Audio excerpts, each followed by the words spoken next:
Try that again. Are you still on widescreen? Are you on the today? I don't know where they're recording to. Right. Yeah.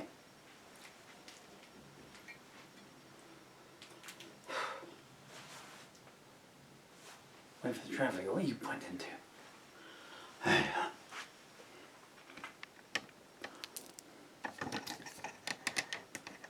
I'm not even sure that's recorded. This is a fun way to go about things. One thing, right, here's a song I wrote yesterday. And I managed to get one recording but done last night, but it wasn't the best. So try again.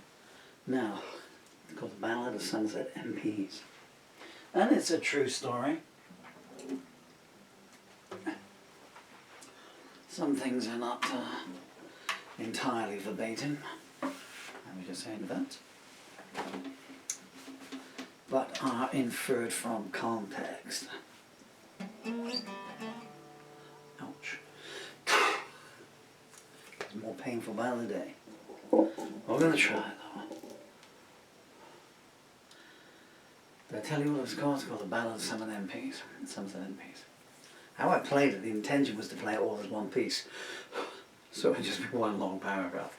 I'm going to have to put some breaks in here somewhere. Checks and balances, like.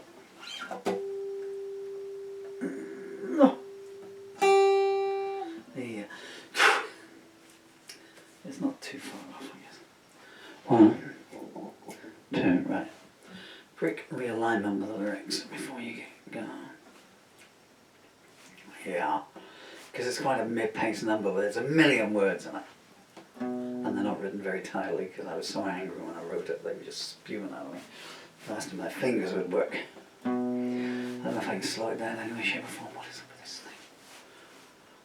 9, 10.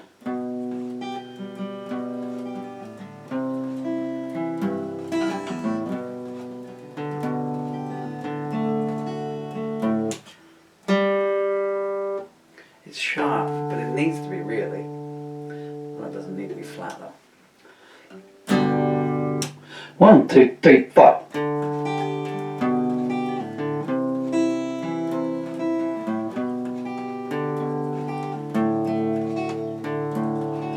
People, let me tell ya, in words you'll understand a true story about a good, law-abiding man.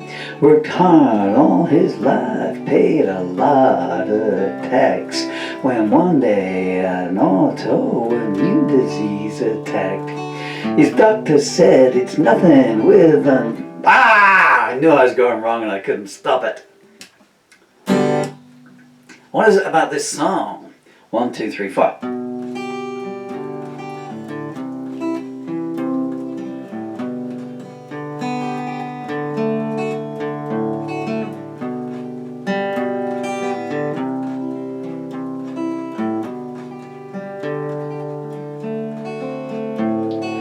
People, let me tell ya, in words you'll understand. True story about a good, law-abiding man.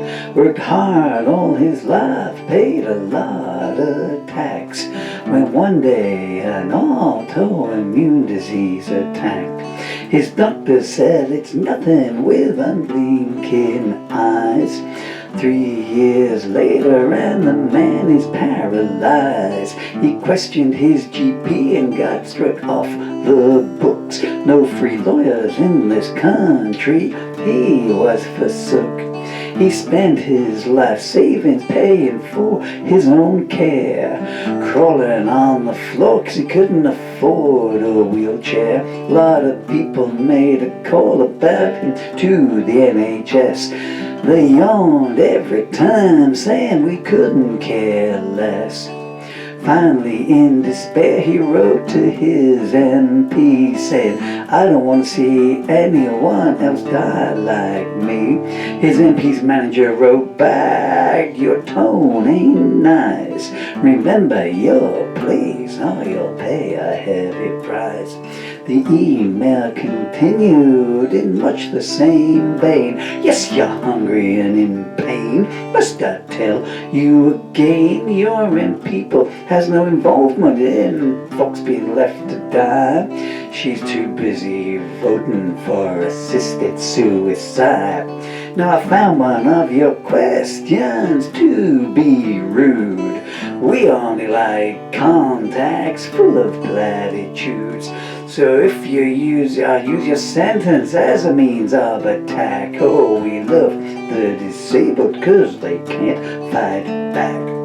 The man's words, they said, that had crossed the line were actually him satirizing Albert Einstein. He thought that would be clear, and in his defense, he was a fool for overestimating their intelligence. And also the email continued on. Here's a little fact you ain't counted on. Your MP can't control the local council, you see. Though her and 649 others say they run the whole country. No, we're gonna keep your letter on the file. If you point out how we fair the electorate, then we'll get real riled. It don't occur to us you can't threaten a dying man. Now don't you point out how dumb I am. We ain't gonna listen to your help me please. Our party leader makes a tree look like Socrates. Don't tell us you just want to stop people dying.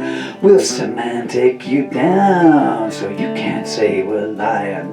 The man read the email and was aghast. So much for democracy, he said at last.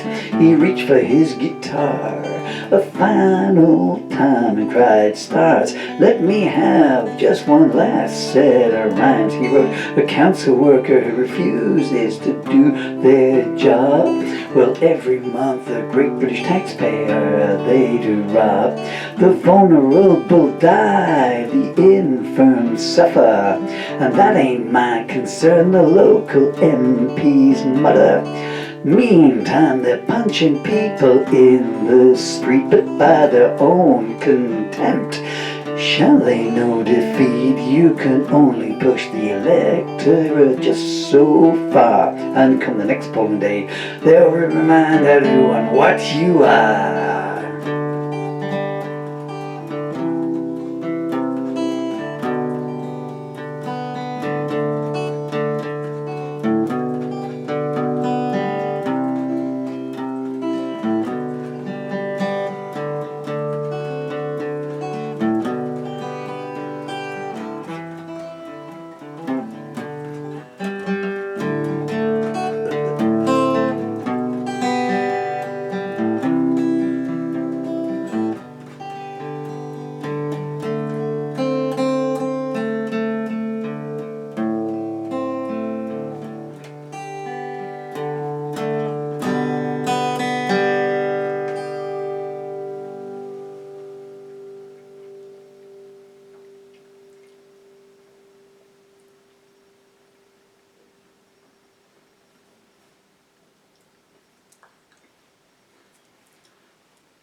The sixth word from the end that I stumble on. Okay, so that's the pace it should go at and everything. I'd love to do it again, but the fingers, it's a true story.